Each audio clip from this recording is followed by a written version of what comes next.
morning, guys. Euro USD kept pushing up higher yesterday and higher. Um, first of all, we're here. We had this bump in the road right here.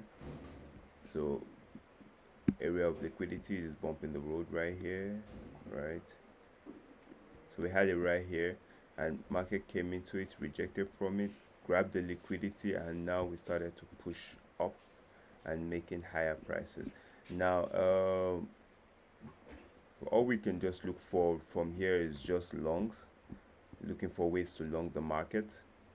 And so you can see we still have this whole, if we're going to take our sell before the buy, our demand area, this whole area, right? So we came into this area and we grabbed this liquidity, and now we started to push up.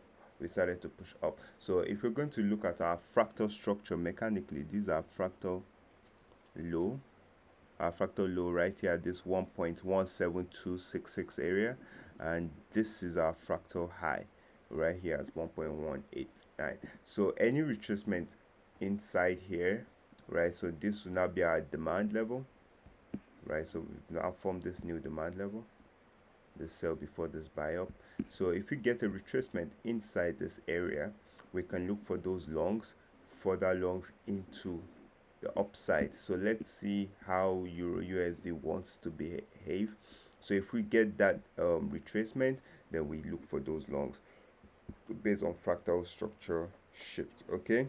But for now, I want to see what happens. I want to see how the market will react, basically because of the way the dollar is looking.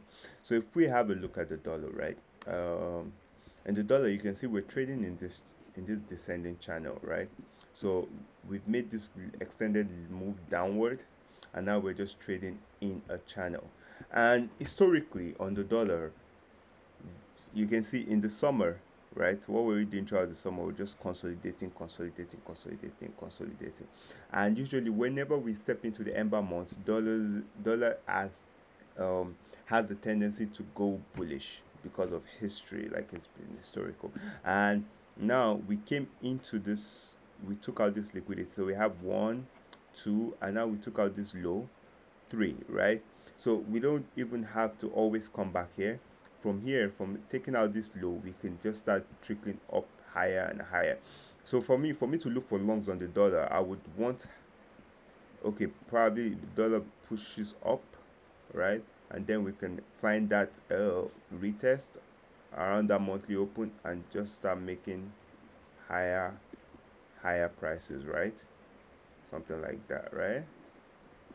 So let's see if the dollar gives us that, we can go with that. Or instead, as we can see, the market structure is still bearish, so if we reject from here, perhaps we grab this liquidity above, and then we can start to sell off. So now you can see, okay, so we have this open area resting, like this open area of liquidity, which is also around the monthly open area, right? So we have, okay, this is a strong area of supply which grabbed this liquidity and broke structure, and now we have liquidity resting underneath. We pushed up, uh we didn't grab this extreme liquidity, right? So we pushed up and then we started to change character from there. So now this is our supply level, right? So if we push into that, change character, and we start pushing down again, we can start looking for those for the short on the dollar. But let's wait for that confirmation. Okay. Because on GBP USD, right, I'm more interested in shorting this market than longing it. So that's why I'm so cautious, because okay, on Euro USD I want to long it, while on GBP USD I want to short it. So if I'm going to take that trade, I'm going to take it on two different accounts, right? Hedging one against the other, and let's see how it works out for us personally. So if I risk, say, 1.5% on one and 1.5% on the other, right? And if I lose that 1.5% and I win about 1.5%, which is going to be 1 to 3, so that is going to be 4.5%. So 4.5% minus 1.5, I'm still going to be at 3% profit.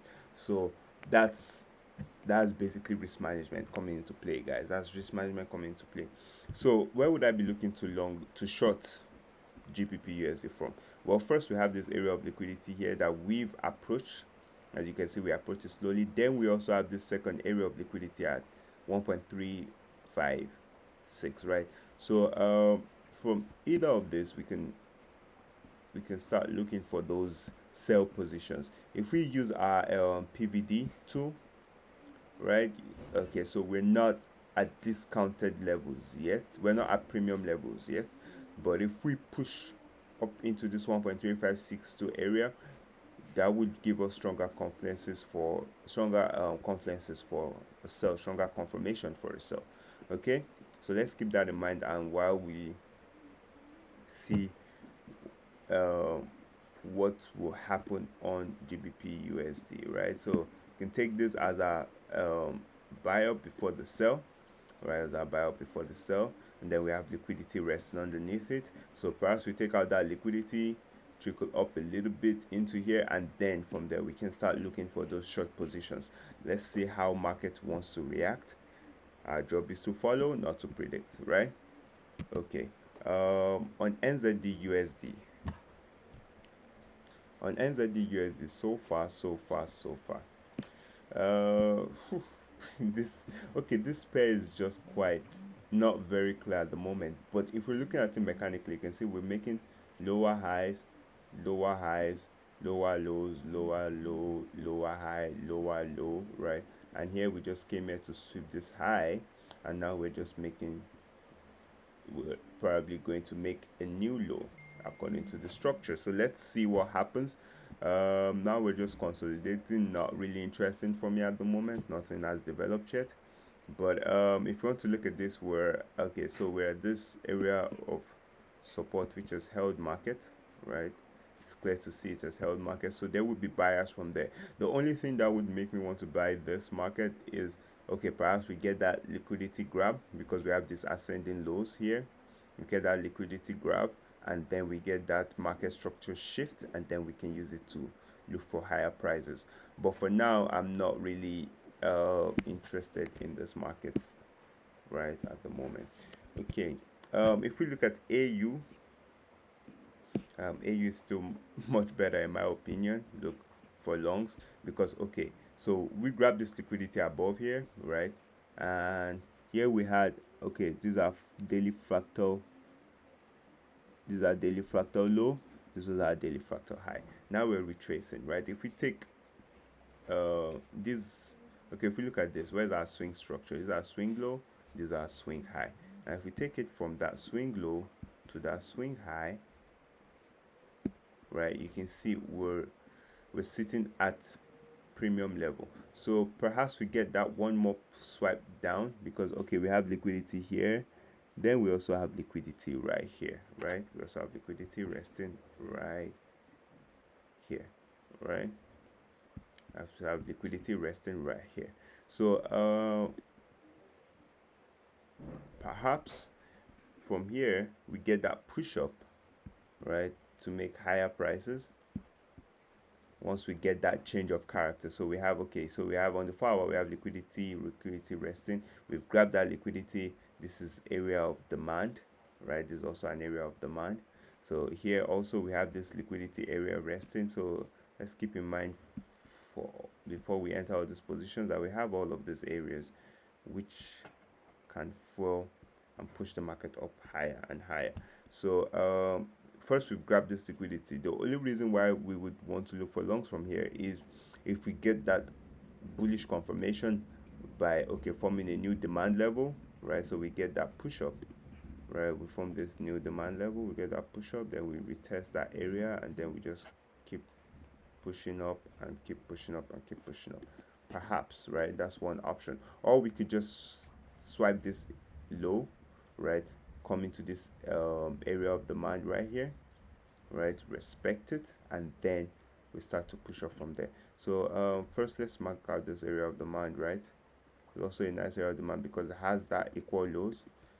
Grab that liquidity before pushing up, and now we pushed into it, so we have that liquidity resting here, so we could just come grab that and then we start to push up. But for me, I'm just looking for longs on this market. I can identify this as my quarterly open. If I start to see those that change of character, I'm fine with getting into a position. Okay, so let's look at USD CHF, right? On USD CHF, swing wise we're bearish, right? So if we look at this, right, so these are swing high, these are swing low, right? So we have it from here to here, right? Now we've retraced into premium pricing, and that's fine for us to start looking for shorts, right? So all we just need now is, okay, where's liquidity, right? So we have liquidity resting here. So I was waiting for, okay, perhaps we'll come here because it's a strong area of supply, right, that grab liquidity before breaking structure and continue downward. So I thought, okay, maybe we'll come in here, right, grab that liquidity above here and then reject from there and start pushing downward, but apparently not. So here we had that fractal structure shift. That was yesterday. We had that fractal structure shift, and if we come back into this area, right, so we have, okay, uh, here we had like, so you can see, right, so we have this buy up before the sell down. This is now our area. Is also an area of supply, right? Is also an area of supply, and before that we have this liquidity resting here, right? So if we go to the 2 hour, it will be clearer, right? So you have this liquidity resting here. Now we came in, we grabbed it, we pushed down. Now we've broken fractal structure, we're bearish. So if we push back into this area, you can start looking for those short positions from here down to make those new lows. Okay, so let's keep an eye out for that. Let's see what happens on that pair on USD CHF. If we look at USD CAD, okay, so on USD CAD, quite a colorful chart. First, let's get this out of the way. We're ranging, right? So we're in the range, and Canadian dollar at the moment is quite weak, right? So Canadian dollar at the moment is quite weak. And what does that mean for USD CAD? It means perhaps we might get some upside momentum on USD CAD. So that's what we'll be watching out for. I was looking for, okay, since we're in a range, and as I always say, want to sell from the 0.75, want to buy from the 0.25, right? So for me, this was where our buy came in on Friday, right? So our buy came in, right? We broke, retest, and then it was just a buy. You probably put your stop position right here. You buy 0.25 to target 0.75 with your stop right here, right? So like giving like 1 to 2, and then we can target this liquidity high, right? So that's one. So for me, the only place where I would be looking for a position right here is after perhaps we grab this liquidity, then we come into this 0.75 area. Let's see how markets wants to react. If we get that confirmation in the form of a change of character, then we can sell it to that 0.25, right? Because coming into here, we can see we're bearish. So I'm more inclined to sells than looking for buys because of the underlying trade before we enter that consolidation. Okay, so that's about that. For gold, what can we say, right? Gold, there's just one plan, and there's one plan only. Look for liquidity lows, right? Open liquidity, open liquidity, and look for retracement into that area, and then you buy from there. There's nothing I can say that's special. Just look for those areas of liquidity, like right here, right here, right here, and then from there you can look for those buy positions. We could also mark here, right? We could also mark here. Let's see. We want to watch what happens once price comes into it, right? Want to know what happens once price comes into that area. Okay. So let's watch and let's see what happens on gold. Let's see the 1 hour. All right, so we have here this low, also open liquidity, so can come here, perhaps we push up from there, push up from here, or push up from here, who knows, right? So our job is just to wait at one of these areas, and then we go in if market gives us that confirmation for a buy position. Okay, so that's what we have for today. I wish you a wonderful trading day. Take care of yourself. See you tomorrow.